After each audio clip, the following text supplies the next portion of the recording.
is Tessa Morell, and I am a senior at Jameswood High School this year. I have had the absolute privilege to interview this year's keynote speaker of the Project by Young Screenwriters Conference, Rebekah McKendry. McKendry has directed, produced, and written several different features as well as short films in the horror genre, and is actually from the Winchester area.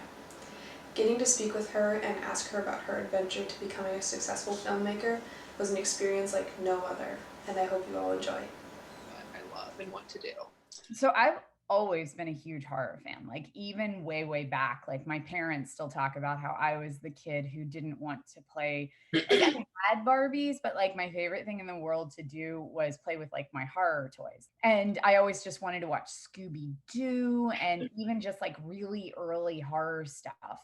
Like Gremlins was huge at the time. Like, you know, I gravitated far more to things like that than any type of like princessy stuff.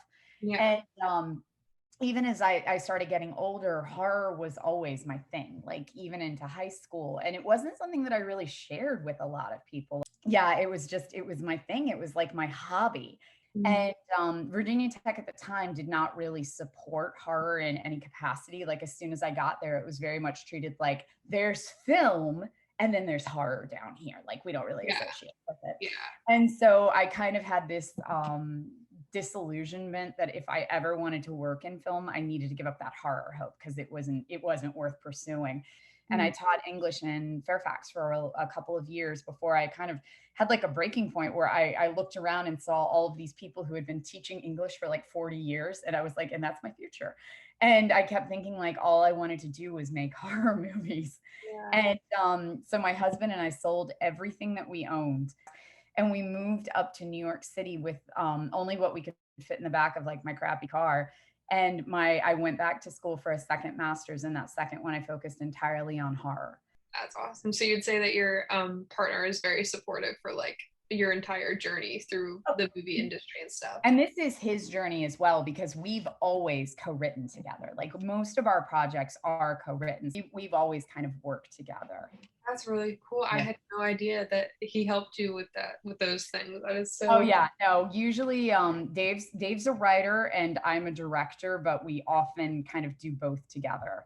And usually, like the film that I just got off of, that I just finished directing, that we're in post on now, is he wrote entirely and then I directed it. And so yeah, it's we tend to kind of work in tandem like that. When I was in high school, my parents had this rinky-dink little like VHS camcorder. And my friends at Shenandoah and I used to make movies all the time. Like we would write out like little like 10-minute horror movies and shoot them in my parents' basement on camcorder. Do you still have these films, like these films that you made when you were in high school? A couple of them, they're actually sitting at my parents' house in Stevens City. And I have not watched them in 20 years, and I'd be scared to now because in my brain we were making brilliance, and I'm sure if I watched them now I'd be like, oh god, that was awful. Who was an inspiration to you when first joining the industry? Like, was there a certain director or actress or writer that you like, the first one that comes to mind? There was a couple people who I met along the way that have just been really kind of formative of my work. Like growing up, and I never had the opportunity to meet her, sadly, but there was this one director, Doris Wishman. And Doris Wishman was a filmmaker in the 60s and 70s at a time when women did not make movies. And she somehow not only survived during that time period, but really built a career for herself, made a dozen or so films over the 60s, 70s, or she started in the 50s, actually. So over like 4 decades. And it was the first time I had ever thought about a female as a director, because prior to that, any director that you heard about, Spielberg's, Landis, Joe Dante, anything like that, it was white dudes. And so I remember that being one of the very first times that I was like, oh my gosh, there's a girl director. Yeah. That's amazing. I don't think I've ever spoken to a female director before. And I have to say, we still don't make up a lot of the industry. We make up about 7% of the actual working directors in the industry. And this might be a little outdated now. We might be up to 10%, but even that feels kind of generous, to be honest. In horror, we still make up less than 2%. And so yeah, it's still like it's still a push. It's still a struggle, but we're getting better. It's even just since I started working in horror about 15 years ago, the amount of females that I'm now seeing fill all roles. It's getting better. It's not great. I could still count the number of female cinematographers I know on one hand, but I couldn't have named any 15 years ago. So we're slowly getting there. For you personally, because you're an author, director, actress, pretty much all of the above, what is your favorite part of the filmmaking process? Oh gosh, directing. Yeah. Yeah, like I love writing. I've never really considered myself an actress. I'll just appear in stuff occasionally. It's fun. I'll say writing is therapeutic for me. Directing is euphoric. Is kind of the way that I look at it. But writing I can do because I can visualize where it's going. And that's my exciting part about writing, is not necessarily creating this product on the page. It's me constantly visualizing where I want to take it when I direct it. What is some advice or just, peace of mind that you would tell a young person interested in filmmaking? Don't wait to start. You need to be making stuff constantly. Filmmaking is a skill just like any other skill. And a lot of my students seem to forget that. They think of filmmaking as more of a talent, like you just pick up a camera and boom, you're like Spielberg. And that's not the case. It's very much like you can be talented at it, but you still have to hone your skill. You can be talented at basketball, but you still have to practice every day to become a professional at it. But it's really important to take those steps, to make mistakes, to figure out that what you were doing wasn't right, or hey, that was brilliant, I should do more of that. Those lessons of kind of what to do and what not to do are really important. And so for anyone who is really interested in pursuing filmmaking, it's just don't wait to practice. And then the other thing is watch everything that you can. I don't understand authors who don't read books, and I don't understand filmmakers who don't watch movies.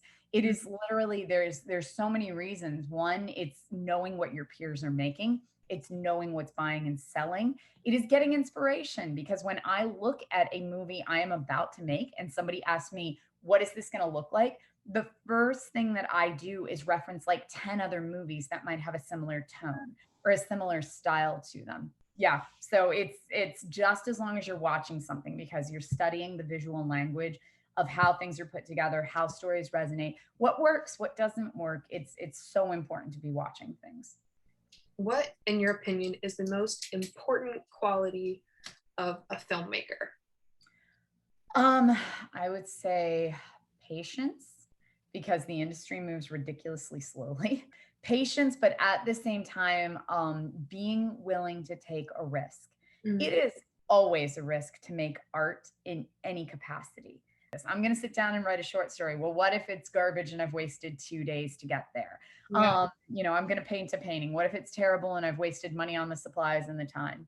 So being willing to take risks is a big part of it. So being willing to kind of, take that first step, even though that you don't know where you're going to end up and land, that first step is like everything. And I'd say right there is the next biggest advice that I'll give anybody who wants to work in this industry is you can't take it personally. As my husband and I, we spend 99% of our time pitching to get to spend 1% of our time making something. And so, we'll go in and pitch. And then at the end of it, one of the studio execs will say something like, yeah, this isn't for us. Yeah, this just didn't hit. This didn't resonate. No, we didn't like your characters. And you have to be able to say, cool, wasn't for you. I'm going to move on and keep this going and, pitching. It's a lot to have to get criticism and then be able to pick yourself up and say, so today didn't pan out as well as I wanted it to. I'm going to keep going and keep trying. And then the next one will be the one. My husband and I always joke, like, we have 20 minutes of moping. So we'll leave a pitch meeting and they're like, no, this one's not for us. We have 20 minutes of like drinking coffee in Starbucks and going, oh God, this sucks. We'll never work in the industry again, before we have to get our act together, go pick up our kids from school, smile, and say, okay, tomorrow's a new day and we're going to start fresh with something else. So, what were or are some challenges that you've experienced when pursuing pursuing film as a career, whether it involves you being a woman or just like a different bump along the way? Like, what is something that speaks to you of being like, this was something that I had to overcome, but I'm glad that I did? The female was definitely a hiccup when I first started. There were not many females working in horror at all, to the point that when I first started writing for Fangoria, I did so under a guy's name.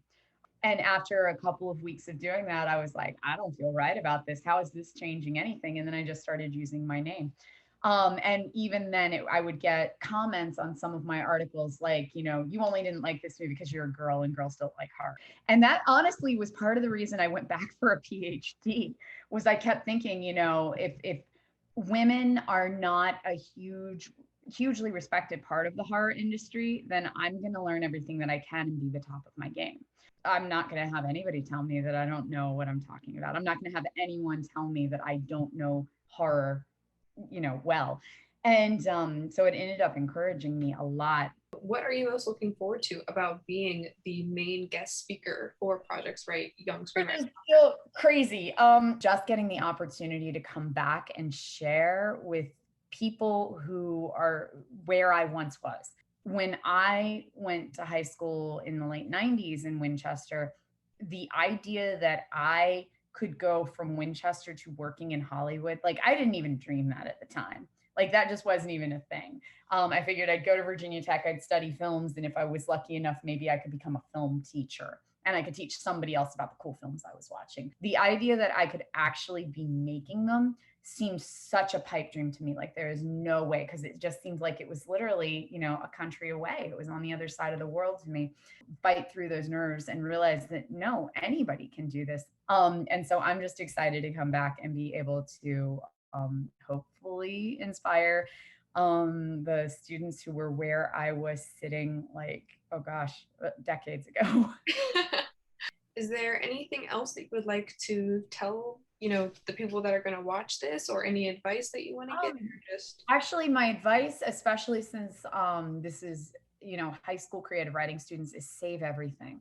There are still ideas that I had in high school and college now, like 20 years later, that I still revisit and dust off and say there's something there. So save everything, no matter how god awful you think it might be or what a terrible idea it was. Save every draft that you do of something, because you may cut something out of your second draft when you move it to a third draft. And then years later, you're going to be like, I had that in a draft and I cut it, but God, there was something there. Oh my gosh. Thank you so much. And I will see you guys next weekend on the other side of the country. Yes, ma'am. Thank you so much for taking the time to talk to me. I had such a wonderful time. Thank you. Have a good evening. I'll see you soon.